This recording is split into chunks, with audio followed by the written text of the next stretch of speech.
এই শোনেন, আজকে সংসারগুলো অধিকাংশ ভাঙতেছে মেয়ের মায়ের কারণে। কথা বুঝছেন? মেয়েদের মা যখন আরেকজনের কাছে বিয়ে দিয়ে দিয়েছেন, বুঝবেন যে এর ভালো মন্দ বোঝাপড়া, এদের মধ্যে ঝামেলা হবে, আবার ঠিক হয়ে যায় রাত্রেবেলায়। ঠিক কিনা? মারামারি হয়, গ্যাঞ্জাম হয়, ঠুকাঠুকি হয়, এরপরে কি হয়ে যায়? আবার ভালো হয়ে যায়। কিছু মা আছে, মেয়ের সাথে ঝগড়া হলো কেন, এই জন্য জামাইয়ের উপরে চড়াও হয়। আছে না এরকম?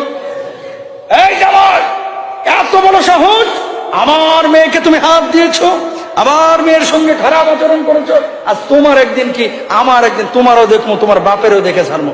থানায় গেছে, যৌতুকের জন্য আমার মেয়েরে পিটায়। কমন একটা ডায়লগ, ঠিক কিনা? শুনেন, স্বামী স্ত্রীর মধ্যে বোঝাপড়া ভুল হতে পারে, ঝামেলা হতে পারে, ঠিক হয়ে যাবে। হ্যাঁ, দেয়ালে যখন পিঠ থেকে যাবে তখন আপনি অভিভাবক নিয়ে বসবেন। বসার পরে আলোচনার ভিত্তিতে সিদ্ধান্ত গ্রহণ করবেন যে এই সংসারটা আর টিকিয়ে রাখবেন কি রাখবেন না। একান্তই হতে পারে যে স্বামী মদখোর হয়ে গেছে, স্বামী হারামখোর হয়ে গেছে, স্বামী টাকা পয়সা কামায় না, স্বামী আমার মেয়েকে দিন রাত খালি মারধর করে। অবশ্যই সেক্ষেত্রে বাপ মা অধিকার আছে মাথা ঢুকানোর, আলোচনা করার।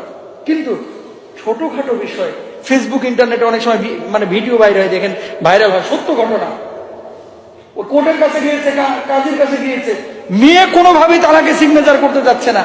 আর এদিকে মা বলছে ছাইরা দে, গোলামের পুত্রে মাইরা দে, ছাইরা দে, চল, আর কি ছেলে নাই, আর কি মেয়ে নাই, এরকম নাচানাচি করে। ঠিক কিনা বলেন? অনেক সময় তালাকের পরে ওই যে 5 লাখ ধরে রাখছে, এখান থেকে আমার কাছে প্রশ্ন গেছে মসজিদ থেকে, তো হুজুর মেয়ে তালাক দিতে যাচ্ছে না, নিতেও যাচ্ছে না, মেয়ের বাপ অস্থির। আমি বললাম যে কি কারণ হতে পারে? ঠিক আছে, ঝামেলা মাঝে মাঝে হয়, কিন্তু ছাড়াছাড়ির পর্যায়ে তো কোনোভাবে আমার বউ চাই না, আমিও চাই না, কোনোভাবে আমরা চাই না, তো কেন ছাড়তে যাচ্ছেন? হুজুর ওই যে কাবির নামা 5 লাখ ধরছিলাম, টাকাটা তো শোধ করা নাই, মেয়ের বাপের টাকা দরকার, এর লেগে তালাক নেওয়াইতেছে। এর চাইতে বড় জালেম বাপ আল্লাহর জমিনে আর ফেরাউনের চেয়ে খারাপ। কথা বলেন ঠিক কিনা? এটা ফেরাউনের চাইতে খারাপ, যেটা মেয়ের কাবির নামার টাকা নিয়ে নিজে মুসরা দুমরা খাবে, আর ওইদিকে মেয়ের সংসার করে ভাঙাইতেছে। তারপরে কি করবে? আরেক জায়গায় দিয়ে দিবে, ওখানে আবার 5 লাখ। মেয়ে জন্ম দিয়েছেন ব্যবসা করার জন্য, এর চাইতে নিকৃষ্ট বাপ, এর চাইতে নিকৃষ্ট মা আল্লাহর জমিনে আর নাই। ঠিক কিনা ভাই? এই জন্য বলি, মোহরানা, ওই খুব বেশি মোহরানা ধরা এটাও তালাকের কারণ, আর খুব কম ধরা এটাও তালাকের কারণ। তালাকের পথে যায় না, যদিও তালাক জায়েজ, বোঝাপড়াটা সুন্দর করেন বাপমার মধ্যে। আর মেয়েদের সবকিছুতে বাপমা মাথা ঢোকায় না, ছেলেদের সবকিছুতে বাপমা মাথা ঢোকান না। কোন সবকিছুতে? পারিবারিক বিষয়ে।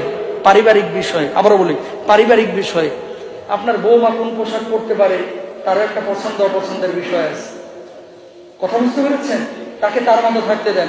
দুপুর বেলায় দরজা লাগাইছে, এর লেগে অনেকে ওই শ্বশুর ছেদ করে ওঠে, দুপুর বেলায় দরজা লাগায় ঘুমাইতে হইব, কি বেহায়া নির্লজ্জ মহিলা।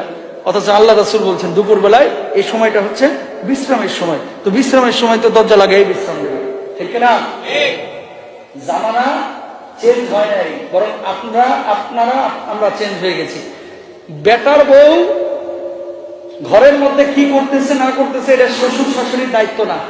কথা বুঝতে পেরেছেন? এটা দায়িত্ব কার? বেটার, ছেলের। দরজা লাগাইলো না, খুলে রাখলো, এগুলো না মাথা ঘামানো যাবে না, এটা দায়িত্ব হচ্ছে ছেলের। আপনি আপনার হক পাচ্ছেন কিনা? স্বামী এবং স্ত্রী দুইজনের হক আদায় করবে। বৌমারাও শ্বশুর শাশুড়ির হক আদায় করবে, শ্বশুর শাশুড়িও বৌমার হক আদায় করবে। আল্লাহ তৌফিক দান করবে।